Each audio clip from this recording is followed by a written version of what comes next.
So, isang mapagpalang gabi po sa ating lahat. Muli ako si Mia Tisbasyan and welcome to our daily devotion with Pastor Russell Ocampo. And today, our devotion talks about the Trinity and love. And our scriptures is all about Ephesians chapter 3, verse 16 to 17.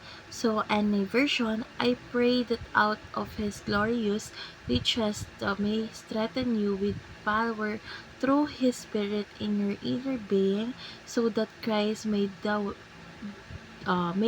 in your hearts through faith. And I pray that you, being rooted and established in love. So, tungkol saan nga ba tong verse na ito? So, yung verse na ito ay tungkol sa hangarin ni Pablo na ang bawat mananampalataya ay mapalakas sa pamamagitan ng Espiritu Santo upang si Kristo ay manahan sa kanilang mga puso at maging ugat at pundasyon ang pag-ibig sa kanilang buhay. So, ito ay nagpapakita na ang Diyos na ang Diyos sa pamamagitan ng Trinidad ay nagnanais na ang kanyang mga anak ay patuloy na lumago sa kanyang pag-ibig. So, dadako na tayo sa ating teaching. So, yung first teaching is the Trinity is a fellowship of love. So, yung Trinidad ay isang halimbawa ng perpektong pagmamahalan sa pagitan ng Ama, Anak, at Espiritu Santo. So, second is the Trinity extend love to the Church.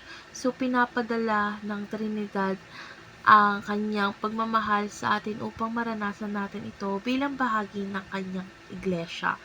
So, last teaching is the Trinity desires love to be our foundation.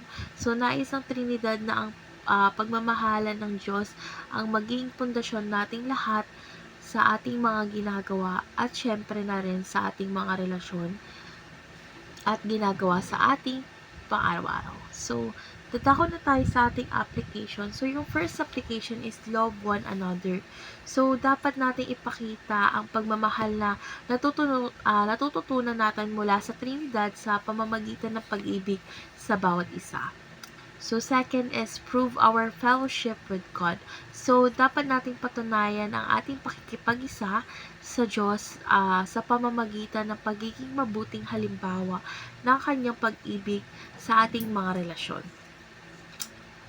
So, last application is be rooted and established in God's love. So, dapat nating sikapin na palaging manatili sa pag-ibig ng Diyos, maging ito ang batayan ng ating mga desisyon at pagkilos natin sa ating mga ginagawa. So, dadako na tayo sa ating last part, which is our discussion. And our discussion tackles about how can you make God's love the foundation for everything you do. So, para sa akin, magagawa nating pundasyon ang pag-ibig ng Diyos sa lahat ng ating ginagawa sa pamamagitan ng una, syempre, kailangan natin ang panalangin at patuloy na pakikipag-isa sa Kanya. So, para yung Espiritu Santo ay magpalakas sa atin. So, pangalawa, syempre, sa paggawa ng lahat ng ating gawain at relasyon na nakabatay sa sakripisyo at pagpapakumbaba tulad ng ipinakita ni Kristo. So, kapag ang ating mga puso ay puno ng pag-ibig ng Diyos, mas magiging malinaw ang ating misyon na ipakita ang kanyang pag-ibig sa mundo.